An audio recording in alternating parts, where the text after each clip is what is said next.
welcome to Through Kaleidoscope Eyes, a weekly show where we tell stories of unsung heroes one at a time within the LGBTQIA plus community and allies. We will also be discussing various topics with each special guest. I'm your host, Lacrosse Ortiz.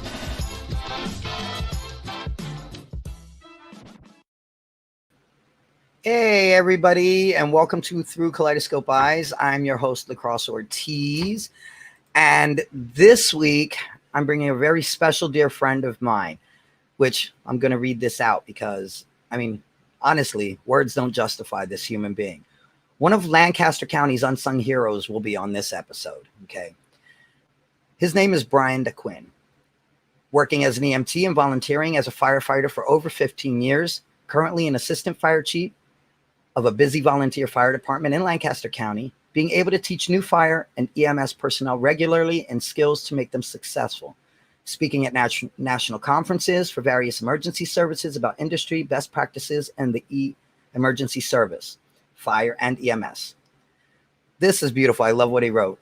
Letting my sexual orientation not define who I am, nor do I let it hold me back from anything. This is not always an easy accomplishment in life, but rather use it to strengthen our character versus define what our character is. So let's give it up for Bryan. Hi. Hey, how's it going? It's so hard because it's like I want to say Ducky. I know. I even put Ducky up on my name. I know, and I didn't see. Yeah, it didn't click with me, and I'm like, oh my god! And I'm trying to say, no, be professional. Be professional. Why? It's us. I know, right? I know. So how you doing? I'm good. I'm really good. Good. How's COVID treated you? Busy. Busier now than it was before. Really?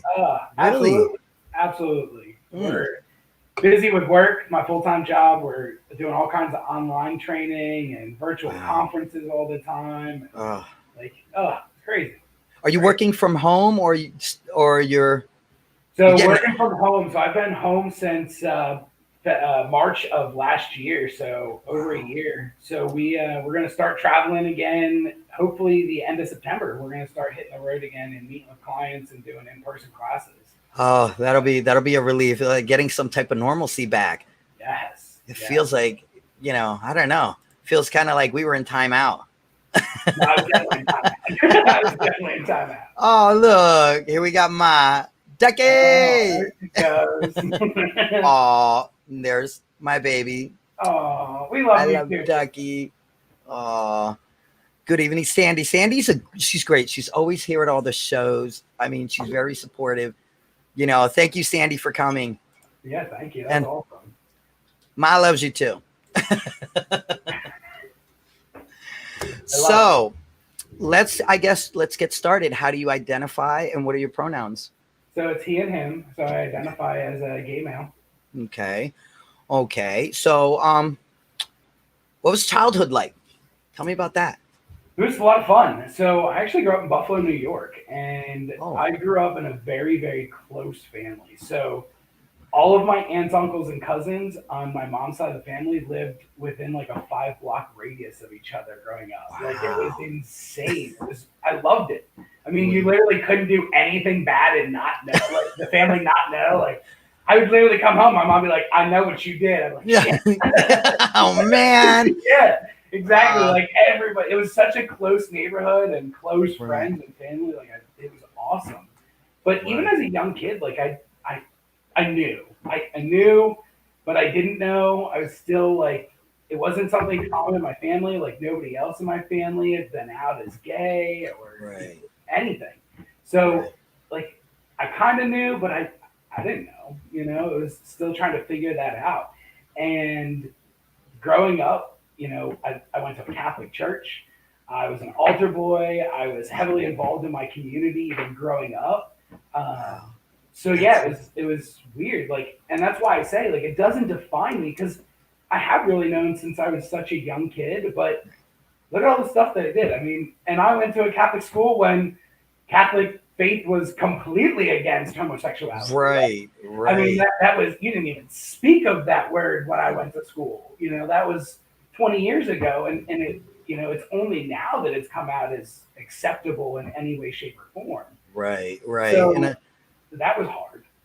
Oh, I can't even imagine. Like I know me growing up, it's like you don't talk about it. This is beyond don't ask, don't tell. This is you don't say nothing. Right, exactly. Like, because as soon as somebody finds out, the neighborhood's gonna know. Like, right. I mean, right. it was insane growing up, but I had a lot of fun. I mean, I have some of my best memories as a kid, and as a kid, I've always been a worker, and that's one of the things that like I pride myself on. Like, I was still in elementary school. Well, I guess middle school at the time because it was all one. And I was a paper boy for the first time. Like I started out doing papers with my best friend, like every morning, every night. Like it was a lot of fun. Yeah. And it just it was I didn't think anything of it. I just thought, well, these are weird feelings, but oh well. Yeah. I don't know. And you work through it. In other words, you ended up, you got a job. You're like, I'll just work. I'm gonna throw papers for. I'm gonna throw papers. I get my aggression out on people's front doors. Honey, I was blueberry picking at the age of 9. There's 5 of us, like me and my 4 brothers, and we're all like, my brother's 6 foot, and then all the way down to short little old me. And it's like we would all be like picking blueberries and stuff. He was 6 foot since he was 12, poor guy. But it's terrible. I feel the pain. Yeah, so he did the top of the bush. I was the smallest, so I did the bottom of the bush. It's hilarious. It was definitely different back then. The kids worked. Amen. Yeah. Amen. Yeah. Like, I remember working like crazy. Yeah. I mean, come on. In middle school, still like having to get up at 5 o'clock on a weekend to go deliver papers. Like, there's kids that can't even look at 5 o'clock to go to school anymore. No, it's sad. It's sad. I mean, it's with my stepdaughter. I make her crush cans. Like, you're gonna do something. You got to earn your money. Yeah, and then so we lived in Buffalo till I was like 13 years old, and then we moved here to Pennsylvania to Lancaster for my dad's job, and it was hard for me because I didn't know anybody. Like, I'm very social, as most of the people know me. I'm social. I'm a social butterfly. That's who I am, how I am. But it was definitely a hard transition. Oh. And then at that time, like, the feelings started to kind of surface even more because I'm like, all right, new area, maybe it's a little bit easier to figure myself out. But at the same point, like, I'm 13, 14 years old. Like, I don't know what any of this is supposed to be. You know? You don't. And so one of the things growing up, my grandfather was in the fire department. And I always had an obsession with the fire department. Like, I loved it. It just seeing him in his uniform as such a young kid and like going to the firehouse. So here in Pennsylvania, they allow what's called junior firefighters, and it's anybody from the age of 14 to 18 to be involved in the fire department. I have heard of that. I go to middle school. I meet this kid who's like, "Hey man, you should come join the firehouse. It's not far from your house." I'm like, yeah, that sounds like a fantastic idea. Like, I'm all about it. So 14-year-old me walking in the firehouse, I'm like, yo, I'm a fireman. They're like, oh, okay. So I'm like, all right. So I did. I jumped right into it. And, it was probably one of the best things that's ever happened to me in my life. And it truly defined where I've gotten to today. I mean, I have been with the same fire department since I was 14 years old. I worked my way up through the ranks. So I started out as a junior firefighter and then a firefighter and then lieutenant, captain, and now I'm the assistant fire chief. Wow. I'm 32 years old. I mean, granted, it's an all volunteer fire department, but that's a huge accomplishment when there's 25 active people on our roster. To think that, like, I've made it to the point that I'm in the top 3 of the command structure. And, I've always been about taking classes and learning and just making myself better, because when I make myself better, it makes the organization better, which is a huge thing for me. Right. Well, I mean, let's not discount volunteer. Like, for the same token, you're volunteering your life. You're risking your life as a volunteer, and all those others. I think they don't get enough credit. Some people, they do it, they get paid for a job, but I mean, to sit there and willingly put your life voluntarily, that's huge. Yeah. And, people always say, well, how do you volunteer? Why do you volunteer? Like, that's so risky. Like, what's the benefit? I just love doing what I do. I love the fact that I'm able to do that. And, I just had a phone conference like a month and a half ago with one of our elected officials. And I'm like, you got to understand, we're saving the Commonwealth so much money by this volunteer industry, yet there's still struggles that the volunteers face. It's so difficult to get grants and things like that. So I've always been a person to voice my opinion and to advocate for what I believe in and what I love. Right. And that was one of the things that, I've always been big on is going to those elected officials and just saying, hey, listen, you gotta support us, you gotta back us up. Yeah, exactly. Because which I almost forgot to put that up there. It's important to get that support because once again, the risks that you're taking, they can't be minimalized.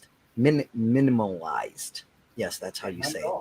Did I say that right? Minimalized. Yeah. Yes, I did.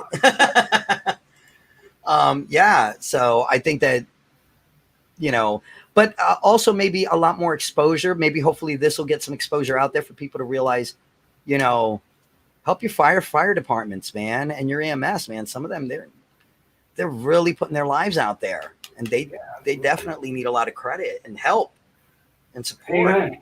Amen. There's always a need for help. Always. Yeah. So where you live, every fire department is always looking for people. So what would you say would have been the biggest struggle within? So I think one of the biggest struggles for me was I didn't know how people were going to take it. Being in the fire department, identifying as gay, what were the rest of the people of the organization going to think about? What was the community going to think about? Like it was such a struggle internally. And, I'll be honest, I fought that struggle for so long. I was in relationships with females, and thankfully, like I have good relationships with both of the females that I was in long-term relationships with. And we've been very good friends over it, and they have supported me in a lot of the concept. But that was the hardest thing for me, I think, out of anything was really just, what do I do? Can I come out? Is it okay for me to come out?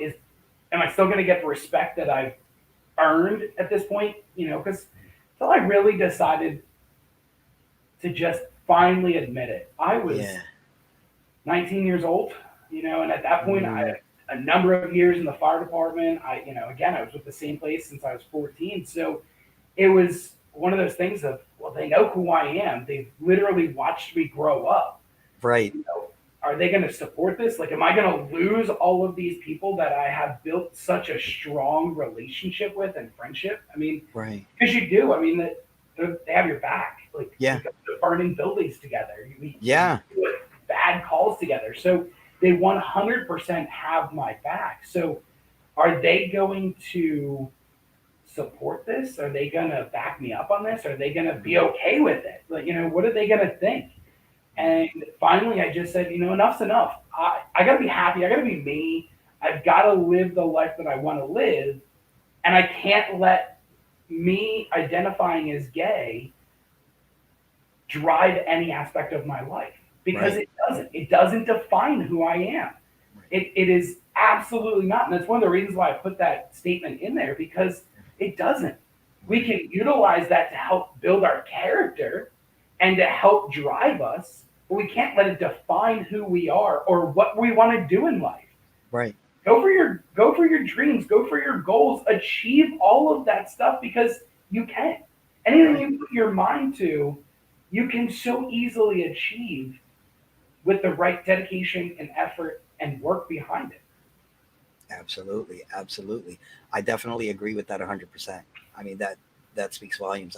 It's kind of like what we were talking about earlier. So many people like even we were saying about the pride thing, that like when people see pride, the first thing they think is drag, and that doesn't define the LGBT community. Yes, it's a part, and it can be a big part, but it doesn't. And it's the same thing. Like that is a part of you, and it's a big part, but it's not all of you. Right. And when people can see past that part and realize you're like all these multifaceted different things. So what we got a comment here. Well, first off, this one's funny. He has to be lying about his age. He does not look 32. 32. So you're this was too cute. I was one of those females. Yes, she was. And she goes, still love him dearly. Yeah. It's awesome. I love it. Yep. It's great. It's great. Mm-mm. Yep. She called me not too long ago. I went to her work and taught a CPR class for her and all of her employees. Oh, that's great. That's great. Yep. So then, okay, so you came out. What happened? Everybody embraced it. Everybody supported me 100%, and it was great. It was the best feeling in the world. I was probably way more emotional than I had to be about it, because as soon as I did, they're like, "Yeah, we know." I'm like, "What? What do you mean know?" Like, what? What do you mean? Like, I have put a great face on. How do you know? They're like, "No, we know. We know that." I love that answer. I love that answer.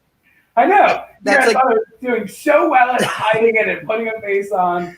Not even close. Just goes to show, not a good liar. You're not a good liar. I'm the same way. It's like when I came out and I told, I had told some of my family members, and they're like, well, we were just waiting. Like, when were you going to catch up? And I'm like, oh. They're like, you're like the most masculine freaking person. And it's like, it looked unnatural with you before, and it was so funny to see that, how people, they kind of know before you. Well, it's not that they know before you do. You think you're putting that good game. Oh, yeah. You got a good game face, good poker hand, and it turns out that, you got nothing. It's just nothing. No. So, but yeah, I mean, it was great. Like I said, they supported every aspect of it and embraced who I was. And it truly, again, hasn't ever been an issue, hasn't ever been a talking point or a conversation or anything. I mean, it has always been just one of those things of Ducky's Ducky, Yep. I mean, it doesn't ever create the idea of who I am, and even when we get new people coming in, being a chief officer, there's no lack of respect for who I am because of what position I'm in or because of how I identify. Like, it has always been something that has been supported across the board with everybody. Oh, that's great. That's great. Oh, Kat wrote, that's amazing. It is. It is. It truly is amazing that one of the biggest fears I had was, how were people going to look at me? And at the end of the day, nothing changed. They looked at me exactly the same as they had been since I was 14 years old. Because I know sometimes, like, you get nervous, like, not you, but I mean, like, people get nervous in general. Like, if I come out, the first thing they're going to think, there's all men here. They're going to think, I'm interested or whatever. Because I'm sure that was one of your fears, that they were going to think that you were. Huge fear. Yeah. Huge yeah. Fear. And I'm like, it was difficult for me. And then, when I did have to tell some people, I'd be like, no, I'm not interested.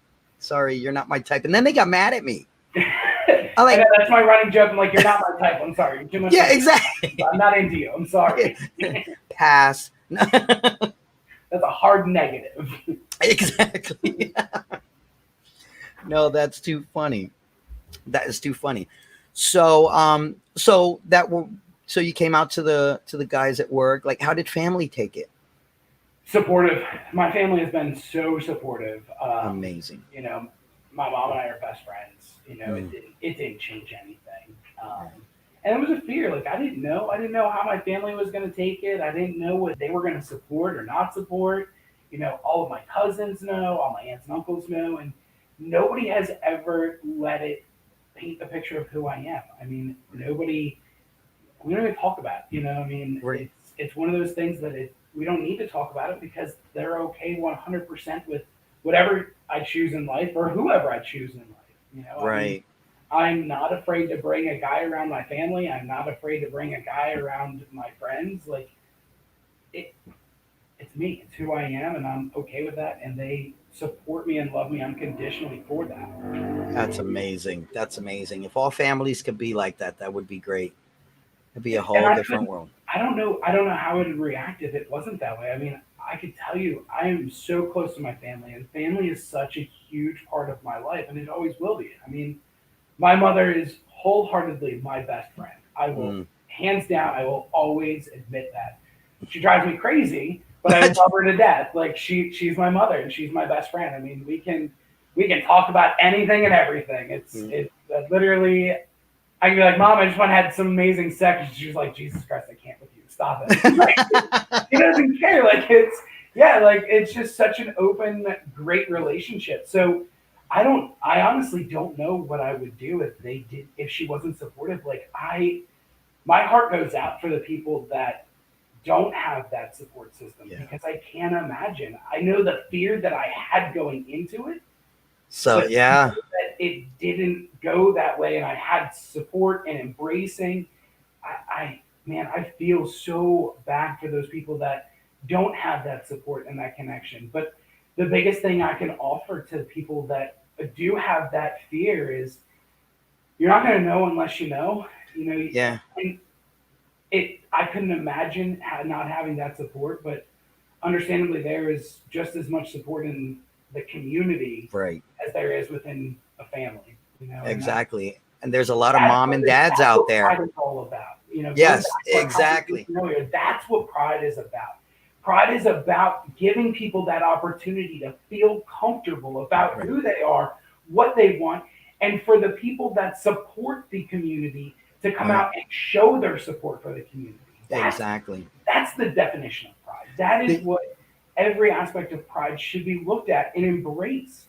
Oh yeah. And those people, those families that come out to support that aren't in the community, that aren't LGBTQI, like those people I owe a debt of gratitude to because they don't have to show up. They don't have to come out, but they come out to show their support for all of us that do have a struggle in life or a fear in life or a desire to be who they want to be, but they're held back by so many aspects. Right. And unfortunately, there's so many people that have let the idea of pride get away from that. They've turned it into more of a business aspect and and it goes back to what we said earlier. The focus has turned on to the drag shows and some of those things. They are an element of it, 100%. Yes. But that's not the driving force. The driving focus of pride events and any of those events really needs to be the community involvement and bringing everyone together and letting everyone just understand the love and support that's out there for the community. Right. I always love when I go out there and I see these moms with mom hugs or dads with dad hug t-shirts and just seeing them hug these kids who are just so broken that they just don't feel that acceptance. To me, I'm just like now that I'm retired from drag, I'm just like, I'm going to be probably one of those wearing dad hugs, and just say, come here. I'm going to give you a hug. Get over here. And then, and then now get away. I'm going to do like I do to my kids. Okay, get away from me now, boy. You bother me. Right. Don't touch me anymore. Get away from me. That's it.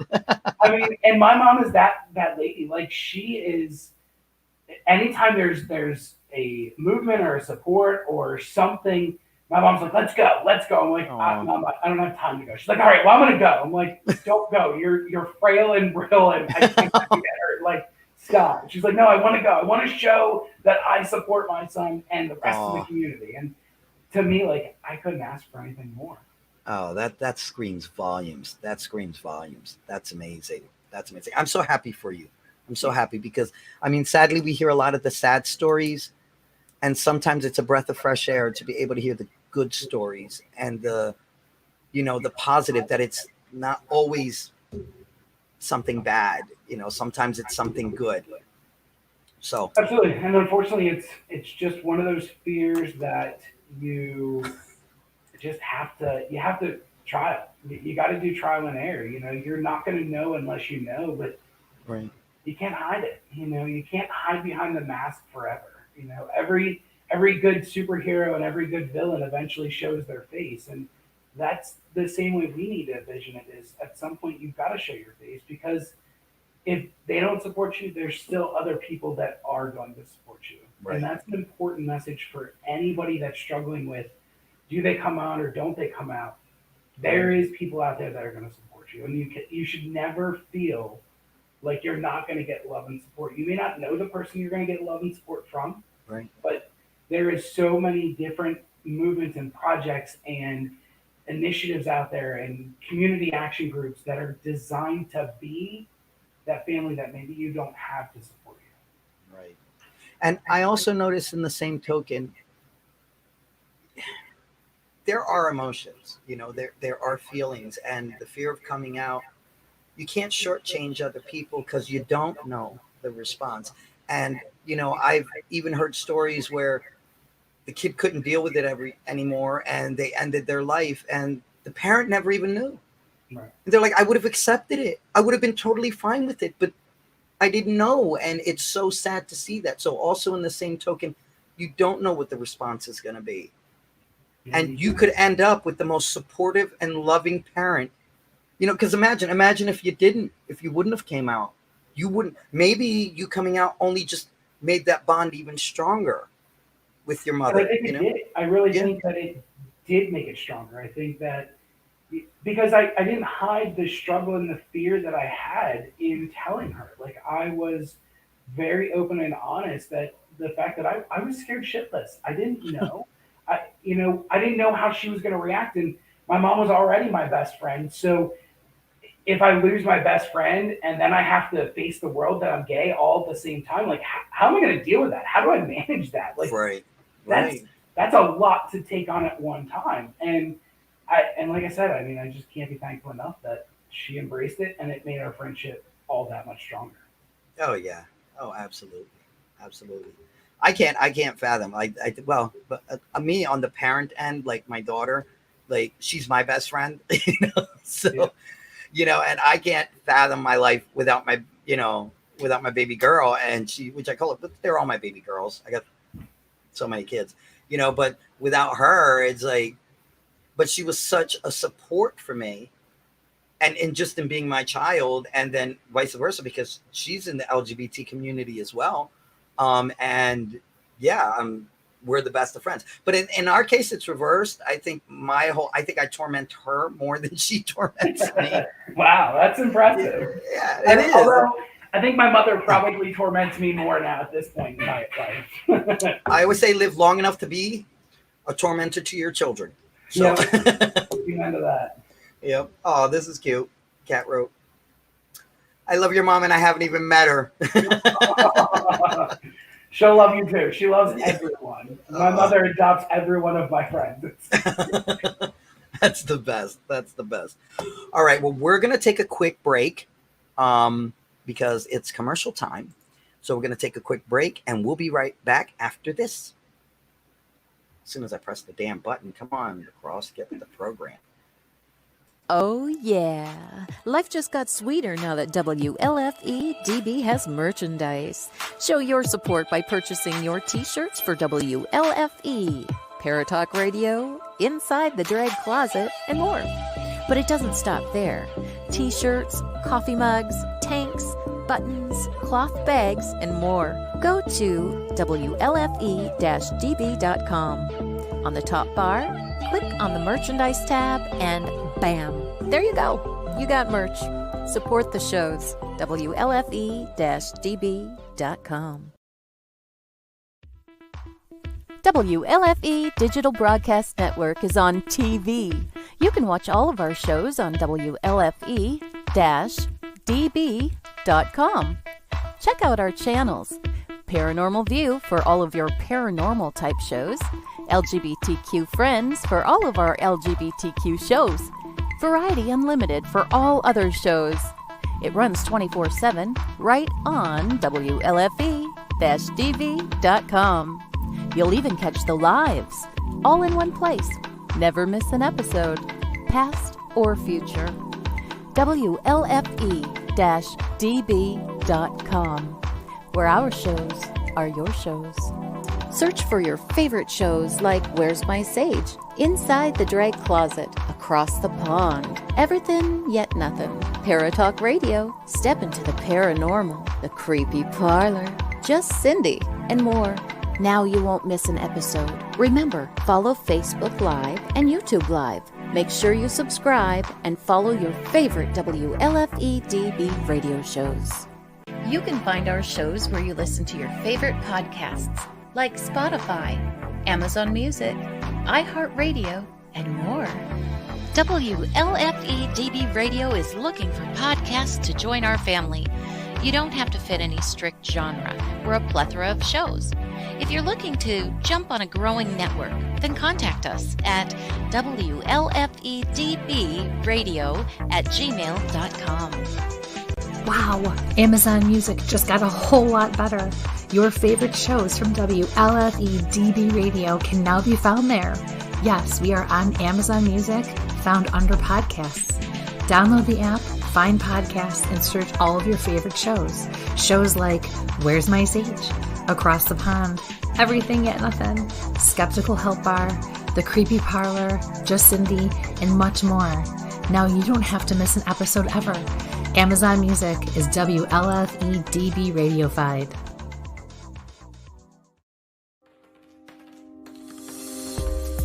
More from WLFE-DB Radio Network after this. You're listening to WLFE-DB Radio. Now, back to our program. We're back. Oh my goodness. Well, there was a couple of comments that I did. Kind of right here. This is my boss. Hey, just found out a town near me has their first Pride. I want to go. I'm hoping to go. I'm excited. He's my big boss. He's the owner of the network. He's in, I think it's Rochester, not Rochester. He's in New York. Because I'm not sure if Rochester had a Pride. I don't know. Before. I don't know. Because, I mean, upstate New York is pretty okay with the LGBT community from what I can tell. Because I performed up there. They've done a lot of stuff through the years. Oh, yeah. Oh, Sandy wrote, there's a special place in my heart for firemen and EMTs. My nephew is a retired firefighter EMT, and his son is following in his footsteps. That's awesome. And that makes my heart so happy, just because we need more. I mean, there is definitely a need for fire and EMS all over the world. I mean, EMS is hurting so bad as an industry. So to see somebody else that wants to follow in the footsteps, that's absolutely amazing. Beautiful. That's beautiful. What Lee said, I'm glad I know this amazing person. Oh, we love you, Whit. Yeah. Oh, here we go. Near Rochester, yes, they did, but they canceled it this year. So they canceled Pride. Yeah, a lot of Prides were canceled just to be on the safe side. You know, I know Lancaster isn't doing it till October. Yeah. October is when they'll be doing it. So. Yeah, I mean, it's one of those things that hopefully it goes and people do it because the community needs it. You know, I mean. Oh, absolutely. I'll tell you what. So the fire department I belong at, we do a carnival every year. And we were getting a lot of pressure. Were we doing it? Weren't we doing it? You know, it was earlier this year. And I'm like, listen, we got it. We got to go. Like, we can't cancel 2 years in a row. And thank God we did. I mean, it was one of the best years ever. Just because people need out. People need some type of a normalcy back. I hope we see that same concept with Prides all over the country because, like I said, people need Pride. They need those events to feel loved, to feel that they're supported, to feel that it's okay to be who you are. Right. There's people that love you and support you regardless of how you define yourself, how you identify yourself. It's okay. Oh yeah. I'm like I said, I'm glad I got to do Lebanon, and Reading's going this year, so I'm definitely going to Reading. That's awesome. So that's exciting to see it because I think last year we did virtual.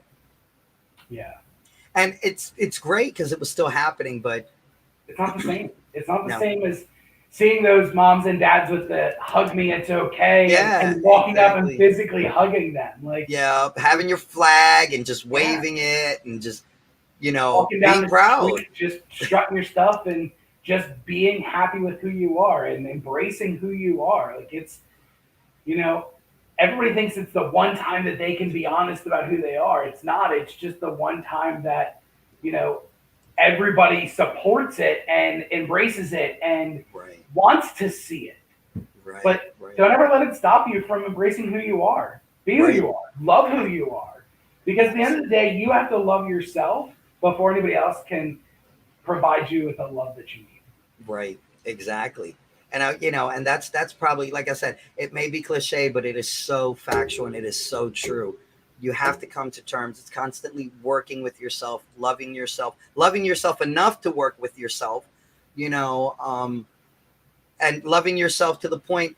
I've been saying this actually multiple times this week, so maybe it's the universe telling me something. How I love myself and how I treat myself is going to be how I allow other people to treat me as well. Right. So here we go.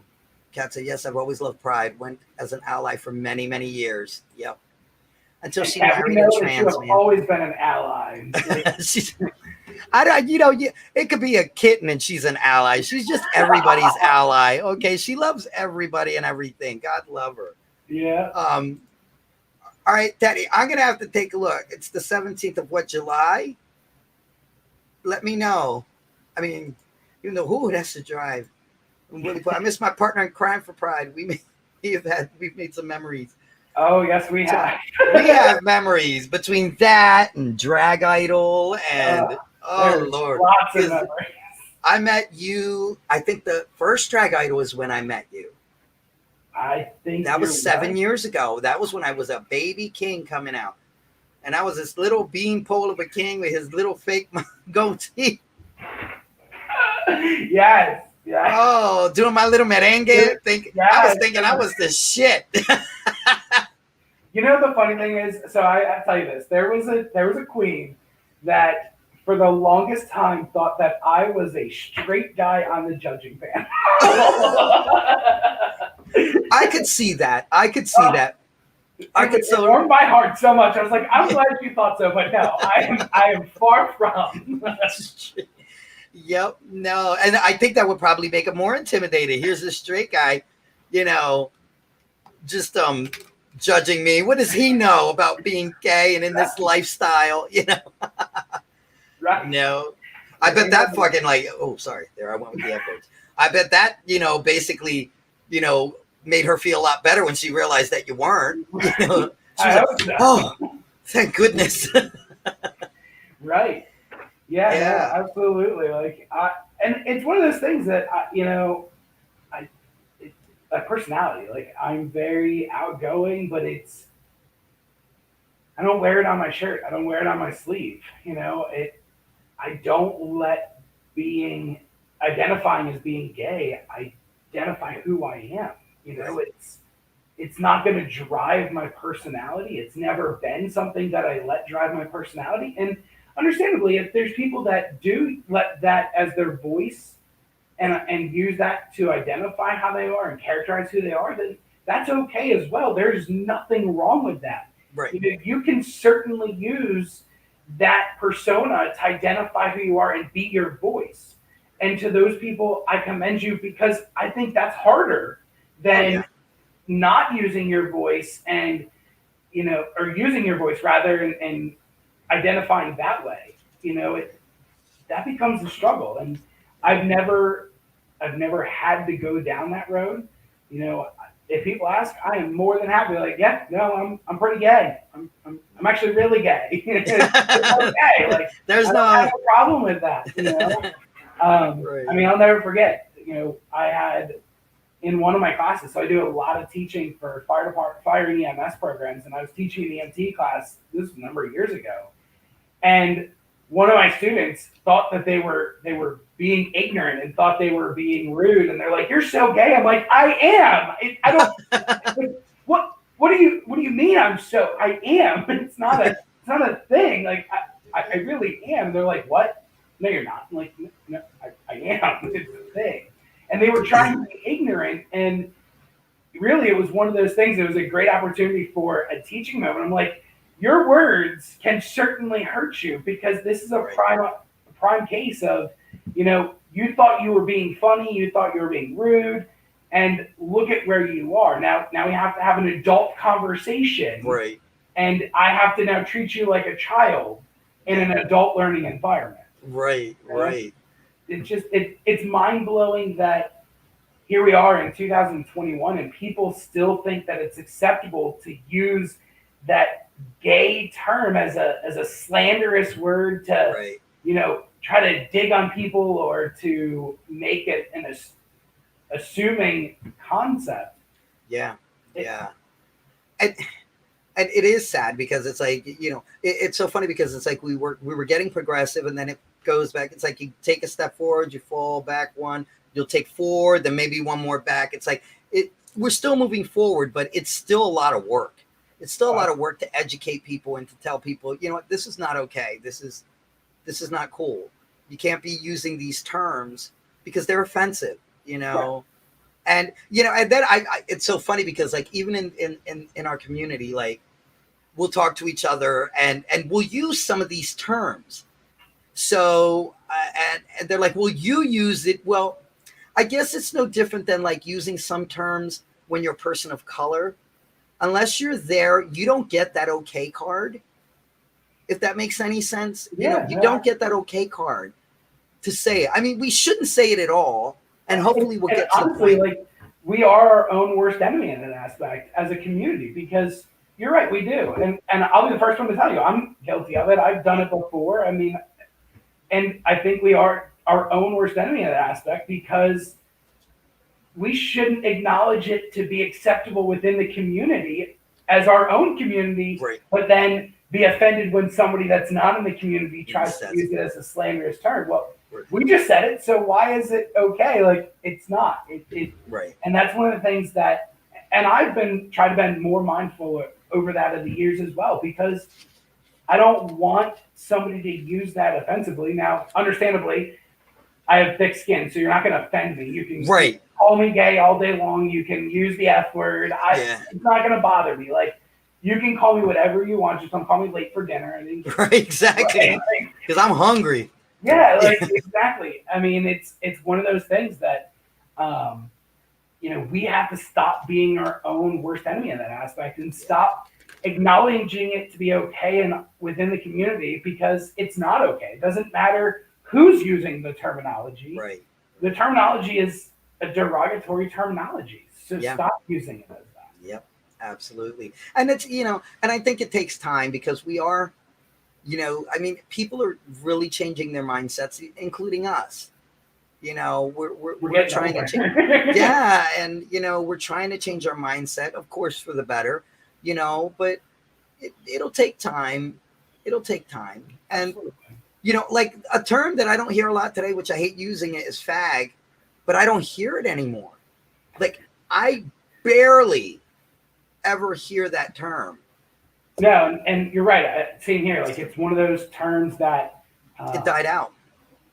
Yeah, you don't hear near what you used to, which is great. But I think it's because we as a community stopped using it as a slang term within the community. Like, you don't hear many people that identify in the LGBTQI community that are running around screaming fag all the time. Like, right. And thankfully, I'm thankful for that concept that we're not, because we're starting to prove that it's not okay to use that terminology within our own core group. So it's not okay for the outsiders to look in to use that term.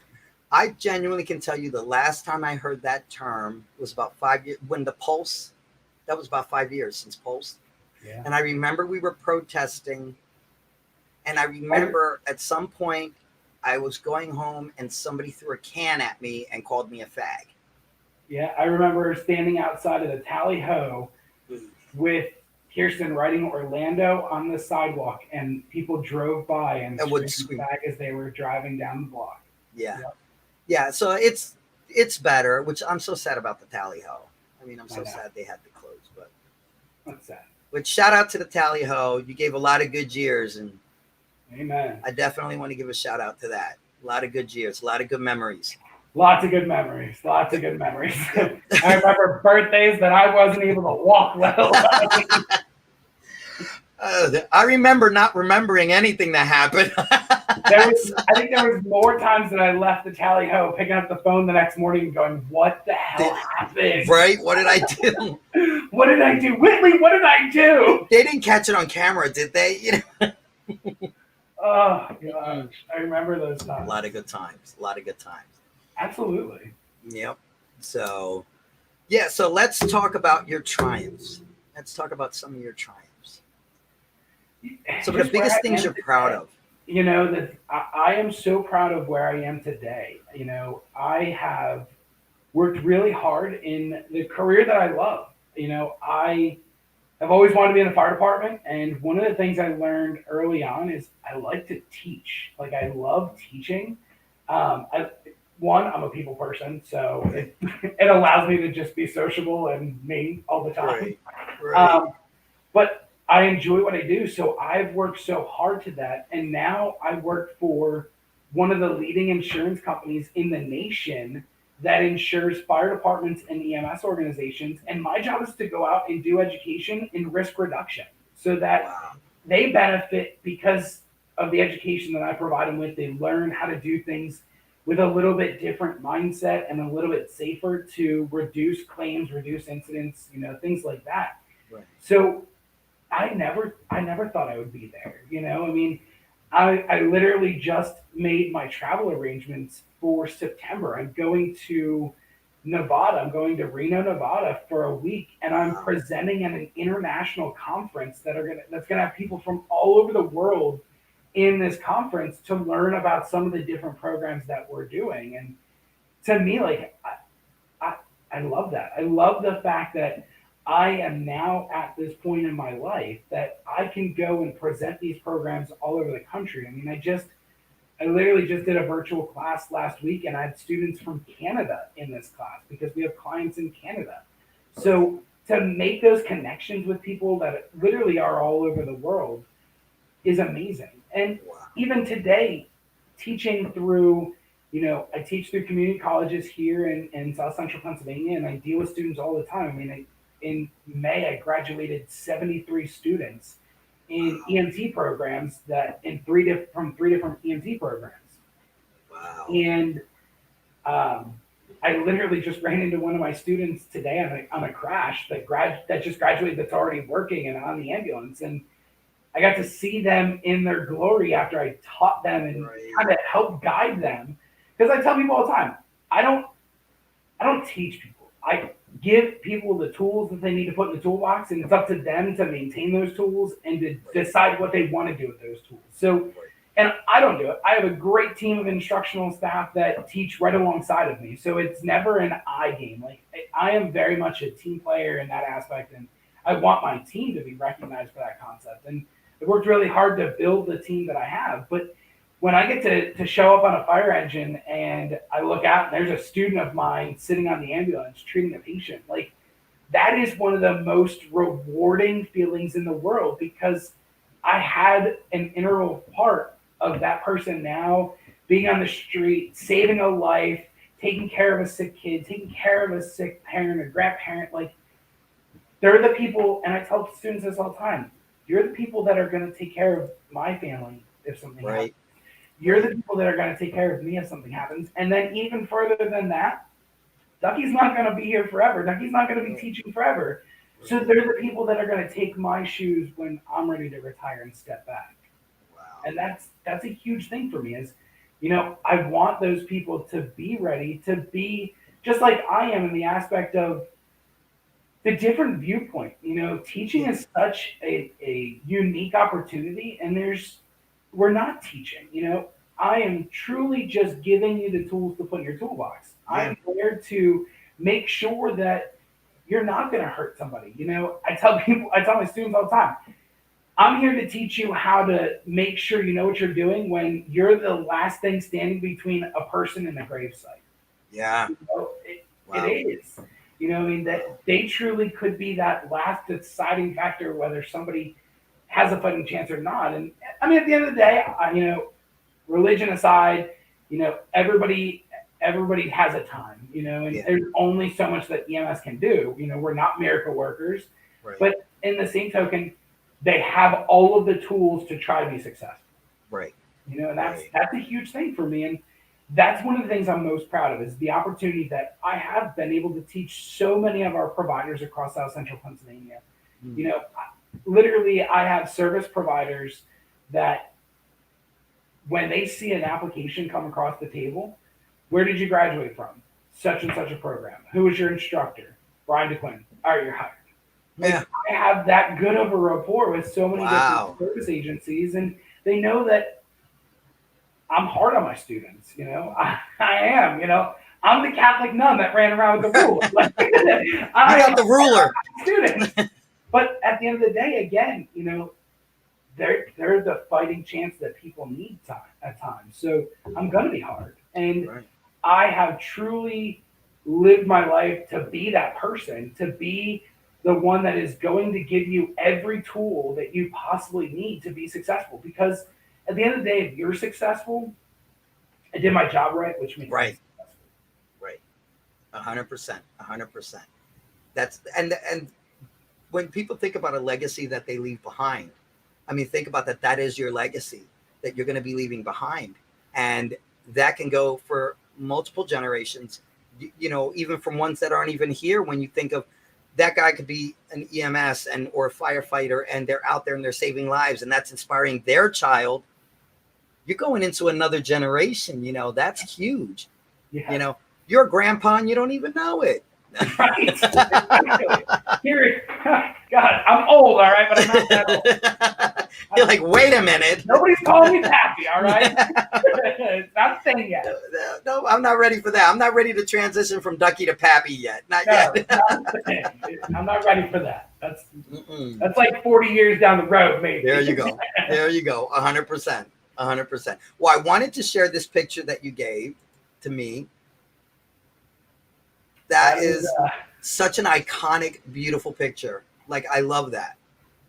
Yeah, that was so that picture we took. The lady that we're putting the turnout gear was actually a photographer. We were doing a recruitment campaign, and she wanted to get some pictures and video of us inside of a burning building during a training evolution. So she said, I'll put on the gear. So I got her all geared up, all dressed up, and went in right along with her, alongside of her, so that she could get some of the photography and the videography that she needed to make the program really what we wanted for it in that recruitment aspect. And that was one of the best days ever. Like, just to be able to kind of pass that on and share that opportunity with somebody that, they had no experience in the emergency services. She's never put on a fire suit that day in her life, and she was so giddy and so excited. She's like, I want to do this. I want to go inside and see what that fire's like, Oh, and that's cool to be able to go inside with her. And that she put a whole bunch of videos together for us, and it was truly, I mean, the work that Mary Haverstick did was amazing. Nice. And that video got to play for the last year and a half on various commercials and marketing standpoints. And it's cool because I get to see the excitement through her eyes. Right. Now in a creation that we use to recruit new people to come in. And that's, to me, like, that is such a huge aspect. I am all about seeing people come in and so excited and wanting to learn and wanting to see what it's really about. I mean, don't get me wrong, we've had people that walk in the firehouse and they're like, hey, I'm here for a job. How much do I get paid? I'm like, nothing. Like, I'm out, see ya. And they walk out the door. And it's hard. I mean, as a society, we're such a busy society. Like, I know myself. I try to schedule 26 hours worth of shit in a 24-hour day. It don't work. That's just how we are as a society. And to see people that still want to volunteer, like, that is why I do what I do. That is why I'm so involved in the level that I am, because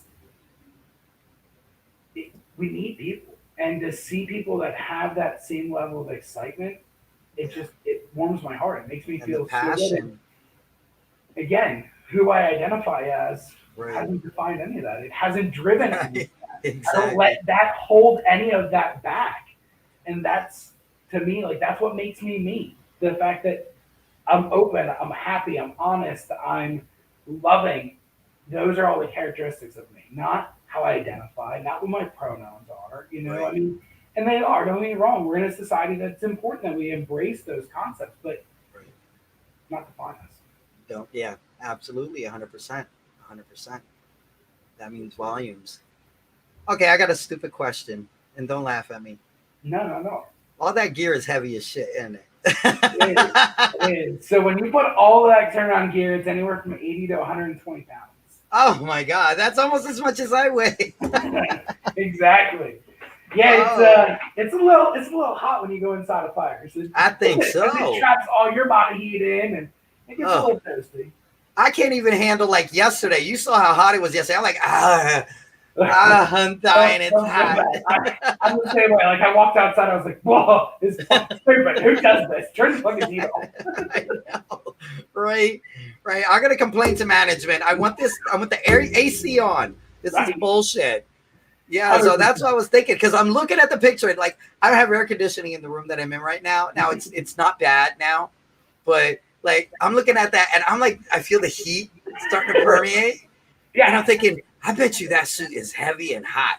Like it definitely is. It is heavy. It is hot, and and it depends. Like today alone, like I was on 2 different calls today, and one call I was in it for 45 minutes. Another call I was in it for 10 minutes. Like you just don't know. You don't know what the call is going to be, how the call is going to play out. And there's been days that we're on a fire for hours, and you're stuck in that stuff to protect yourself. And granted, we make sure that we're pulling people out and we're protecting them and we're making sure that they're hydrated.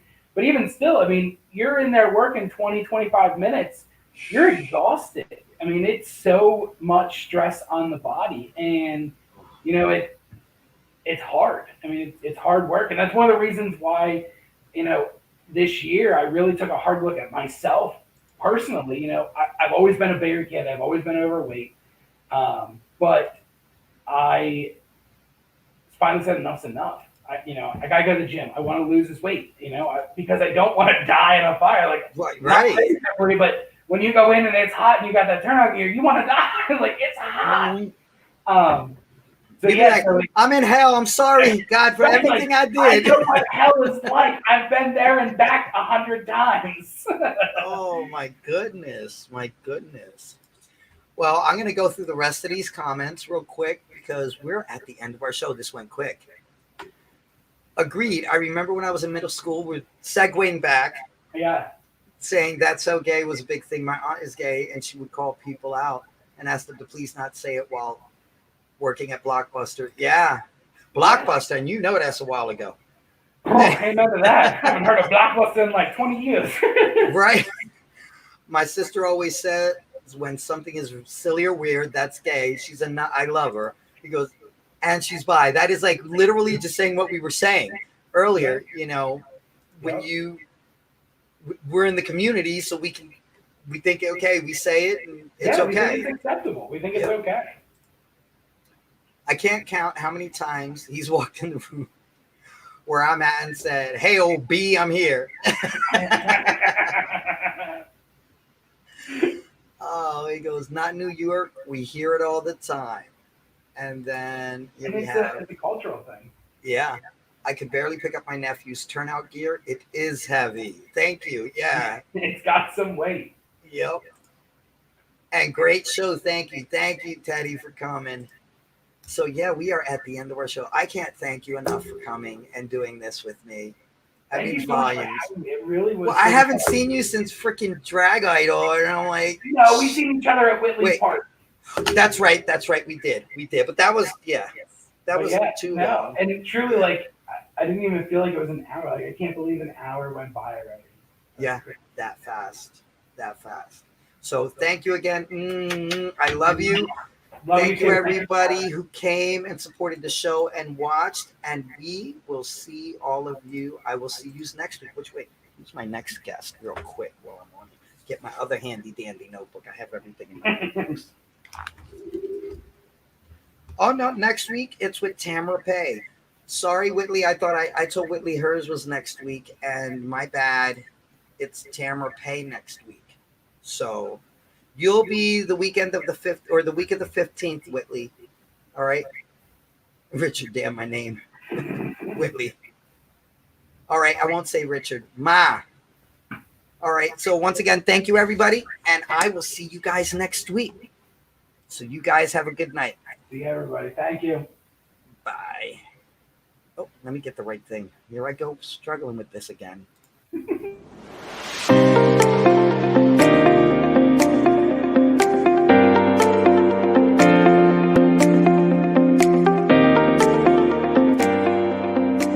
Tune in to Kaleidoscope Eyes with your host, Transman Lacrosse Ortiz. Every week, we will be touching topics within the LGBTQIA plus community. We will also be having interviews with individuals within the community and allies. Journey with us as we share in their struggles and triumphs every Thursday at 7 p.m. Eastern.